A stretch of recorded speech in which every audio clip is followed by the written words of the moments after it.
এই যে মাছে ভাতে বাঙালি, এই যে হোটেলটা, এখানে আমরা খাওয়া দাওয়া করলাম সবাই মিলে। তাই এই হোটেলটা একটু দেখলাম, এখানে থাকারও ব্যবস্থা আছে। আপনারা যদি আসেন, তোমরা যদি আসো, তোমরা এখানে থাকতেও পারবে, সমস্ত কিছু ব্যবস্থা আছে। কিন্তু এখানকার সম্বন্ধে আশিসবাবু বলো, তুমি কেমন লাগলো খাওয়া দাওয়া? খুব সুন্দর খাওয়া দাওয়া, কিছু খুব সুন্দর খাওয়া দাওয়া। যদি শান্তিনিকেতন আসেন, মাছে ভাতে বাঙালি রেস্টুরেন্টে আসবেন, মন ভরে যাবে। প্রত্যেকটা রান্না খুব ভালো। যদিও আমরা মাংসের ঝোল আর ভাত খেয়েছি আর হান্ডি মাংস নিয়ে খেয়েছি, দারুণ হয়েছে, দারুণ, খুব ভালো, খুব ভালো, খুব ভালো। একদম সিম্পল। আমরা ওই কচি পাঁঠার ঝোল, যাকে বলে বাঙালিদের ফেভারিট, ওই কচি পাঁঠার ঝোল আর ভাত, আর কিচ্ছু আমরা নিইনি। আর একটা হান্ডি বিরিয়ানি নেওয়া এই হান্ডি মাটন নেওয়া হয়েছিল, সেটা একটু রিচ, সেটা একটু মশলা দাও, আর কিছু আমরা নিইনি। আর জল, ব্যাস এইটুকুনি আমাদের সিম্পল খাওয়া দাওয়া হয়েছে। এবার আমরা আবার বেরোচ্ছি। এবার বেরিয়ে আমরা দেখি আর কি কি দেখা যায়। তোমরা সঙ্গে থাকো, সাথে থাকো, আর দেখতে থাকো আর কি কি আমরা দেখি, আর কি কি তোমাদের দেখাতে থাকি।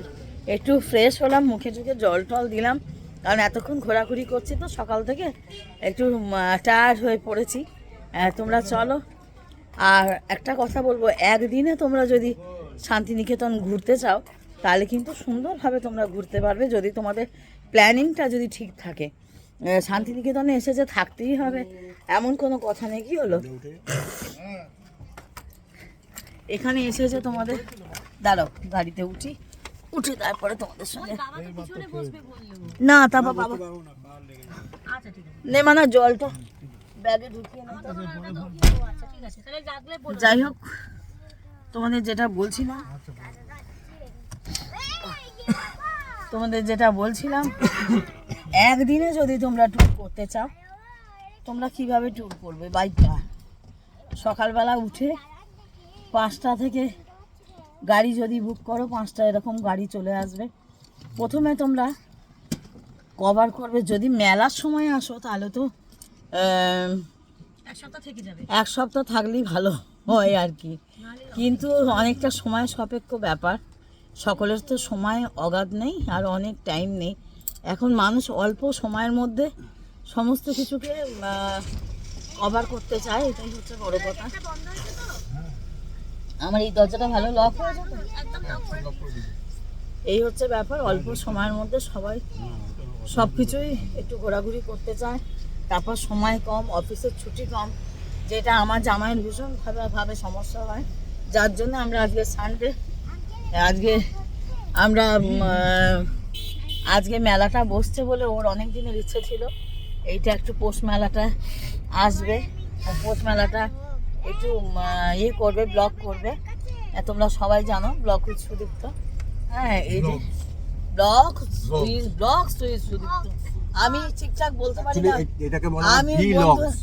আমি বন্ধুরা ঠিকঠাক বলতে আমি বলে দিচ্ছি, হ্যাঁ ও বলে দিচ্ছে, ভালো করে শুনুন। ভ্লগস মানে ভিডিও ভ্লগস উইথ সুদীপ্ত, সেই জন্য আমরা ভ্লগসটাকে ভ্লগস বলি। বুঝতে পেরেছেন?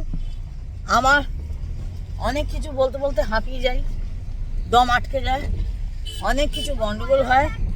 তোমরা সঙ্গে থাকো, সাথে থাকো। আর একটা কথা বলবো যে তোমরা, ওর এটা ইচ্ছে ছিল বলে আমরা রবিবার, যেহেতু মেলাটা বসছে, সেহেতু আমরা রবিবার দিনকে একদিনের মতন ছোট্ট ট্যুর করে একটু বেরোলাম।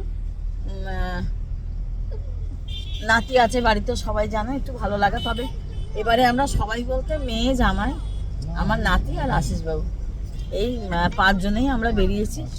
আর বাড়িতে তো সবাই রয়েছে, বাড়িতে বাবা রয়েছে, রয়েছে, আমার বেয়াই রয়েছে, সবাই রয়েছে বাড়িতে। ওরা আর আসেনি এবারে, হ্যাঁ রয়েছেন একদমই, তাদের আর আনা হয়নি এবারে, কারণ ওনাদের আর ভালো লাগবে না এই এত ঘোরাঘুরি। যাই হোক, একদিনের ট্যুরে তোমরা এরকম চটপট যদি ঘুরতে ইচ্ছা করে চটপট বেরিয়ে পড়তে পারো, একটা গাড়ি বুক করে তোমরা ফটাফট দেখে নিতে পারো। একটা টোটো ঠিক করে নেবে। আমাদের এই দাদা বললেন, উজ্জ্বলদা বললেন যে একটা টোটো নিয়ে নাও ভেতর থেকে। আমরা ওইখান থেকে, যেখান থেকে আমরা বিশ্বভারতীর গেট থেকে একটা টোটো নিলে ওরা অনেকগুলো জায়গা 24টা জায়গা ওরা দেখিয়ে দেবে। কিন্তু ভাগ্যের বিষয় আমরা 12টা না 13টা দেখি। আর আমরা ভাগ্যের বিষয় বলবো না, আমরা দুর্ভাগ্যবশত আমরা 12টা না কটা জায়গা দেখতে পেরেছি, 12টা না 13টা জায়গা দেখতে পেরেছি। আমরা সবগুলো দেখতে পারি না, দেখতে পারিনি। কারণ দেখতে পারিনি তার কারণ হচ্ছে, তোমরা এটা জেনে রাখো যে রবীন্দ্রনাথের জন্মতিথি আর এই পৌষ মাসের মেলা, রবীন্দ্রনাথের মৃত্যুবার্ষিকী আর দোল উৎসব, রবীন্দ্র জয়ন্তী, এই 4-5টা উৎসবে এইগুলো বন্ধ থাকে। উপাসনালয়, মিউজিয়াম, রবীন্দ্রনাথ ঠাকুরের যে সমস্ত জিনিসগুলো দেখার জায়গা আছে, লাঠি, চশমা, অনেক কিছুই আছে টুকটাক ভেতরে, মিউজিয়ামের ভেতরে, সেগুলো আমরা কিছুই দেখতে পারলাম না। তার একটাই কারণ যে আমরা উদ্বোধনের দিনকে, পৌষ মেলার প্রথম উদ্বোধনের দিনকে আমরা এসেছি, যার জন্য আমরা ওগুলোকে একদমই দেখতে পারলাম না। আমরা বাইরে থেকেই দেখলাম, কভার করলাম অনেকটাই। যাকে যেটুকু দেখেছি খুব ভালো হয়েছে। আর যে দাদা আমাদের টোটো করে ঘোরালেন, ওই দাদাও খুব সুন্দর ঘুরিয়েছেন, খুব ভালো করে বলেছেন। তোমরা ব্লগে দেখতে পাও, এই যে আমার সুন্দর করে বলেছেন, এই যে এগিয়ে আচ্ছা, উনি জুম করতে হবে না, আর আমি তো মেইন উদ্দেশ্য না, উনি এত সুন্দর করে বলেছেন না। তোমার ব্লগে যখন আমরা এটা আপলোড করবো তখনই বুঝতে পারবেন, পুরোটা পরিষ্কার, এত সুন্দর দেখিয়েছেন, তার সঙ্গে ভিডিও রয়েছে, মানে জানতে পারবেন এটা সম্ভব। শুধু তো আমরা তো কিছু জানি না কোথায় কি রয়েছে, এনাদের না নিলে আমরা জানতে পারবো না এই বিষয়বস্তুগুলো। দেখবেন ভালো লাগবে। আর একটা কথা বলবো, তোমরা এসে না একা একা ঘুরো না। একা একা ঘুরলে প্রথমত তো আসার আগে একটু ভালো করে জানবে বিষয়বস্তুটা, কোথায় আসছো, কেন আসছো, কি জন্য আসছো, আর কি কি দেখবে, এগুলো একটু মাথায় রাখবে। আসার আগে একটুখানি দেখে ভেবে নেবে। আর কতটা সময়ের মধ্যে তোমরা কতটা কি কভার করবে, এইটা একটা সময় নির্ধারণ করবে। আর অবশ্যই কিন্তু একদম ভালো দাদাকে, ভালো গাইডকে কিন্তু নেবে, তবে কিন্তু সেই জায়গার সম্বন্ধে জানতে পারবে। কারণ আমরা তো অন্য জায়গার মানুষ, এবার আমরা এখানে এসে কি করে জানবো কোথায় কি আছে, কোনটার কি নাম, কোনটার কি জায়গা, সেটা ওই আমি তোমাদের একবার বলেছিলাম যে কেউ যদি নিম গাছ দেখিয়ে বলে বট গাছ, বট গাছ দেখিয়ে যদি বলে কাঁঠাল গাছ, সেটাই আমাদের মেনে নিতে হবে, বিশ্বাস করতে হবে। কিন্তু তোমরা যদি ভালো দাদার হাতে পড়ো, ভালো গাইডের হাতে পারো, তাহলে কিন্তু তোমরা অনেকটা সম্বন্ধে কিন্তু ভালো সুন্দরভাবে জানতে পারবে। যেটা আমার এবারে হলো, আমি খুব সুন্দরভাবে দাদার ভালোভাবে বুঝিয়ে তোমরা ব্লগে দেখতে পাবে যে খুব সুন্দর উনি বলেছেন, সুন্দরভাবে বুঝিয়েছেন, অনেকটা সহযোগিতা করেছেন আমাদের সঙ্গে। কিন্তু সকলের সবসময় ভালো তো গাইড পায় না, বা সব কিছু ভালো মতন হয় না। যাই হোক, আমরা মোটামুটি ভালোইভাবে ঘুরছি। এরপর আমরা কোথায় যাচ্ছি তোমরা সঙ্গে থাকো, সাথে থাকো, দেখতে থাকো। আর অবশ্যই আসার আগে তোমরা একটু কি কি দেখবে, কোন জায়গায় আসছো, কিভাবে আসবে, এই জায়গাগুলো খুব সুন্দর করে ভেবে নেবে, চিন্তা ভাবনা করে নিয়ে। ট্রেনে আসলে কিভাবে আসবে, আর গাড়িতে আসলে, কারে আসলেও কিভাবে আসবে।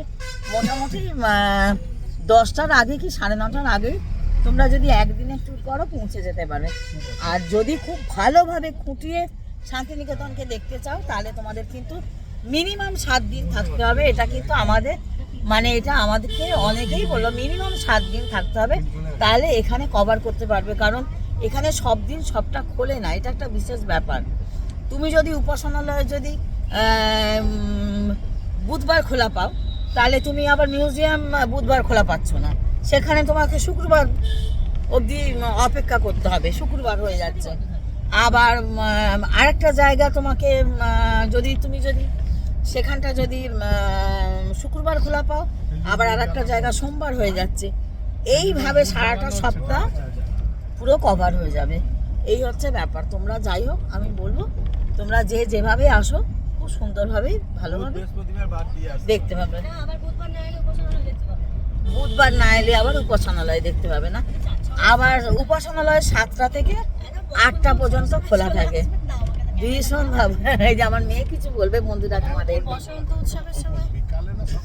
বসন্ত উৎসবের সময় চলে আসবে, ওখানে বসন্ত উৎসব দেখতে পাবেন। তারপরেই হচ্ছে আমাদের রবীন্দ্রনাথ ঠাকুর যে জন্মেছিলেন সেইটা নিয়ে একটা এখানকার অনুষ্ঠান, আবার উনি যখন দেহ রেখেছিলেন সেটা নিয়ে একটা অনুষ্ঠান, তারপরে 22শে শ্রাবণ, 25শে বৈশাখ, তারপরে হচ্ছে গিয়ে বলো না মোটমাট বারে বারে আসতে হবে তার থেকে বারে বারে আসিও।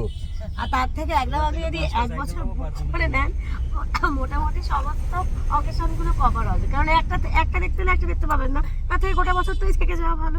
আর এখানকার যা সুন্দর পরিবেশ, খুব ভালো লাগবে, মানে বোর হবেন না। বোলপুর শান্তিনিকেতনে কোনো বোর হওয়ার স্কোপই নেই, ভালো লাগবে। ভালো।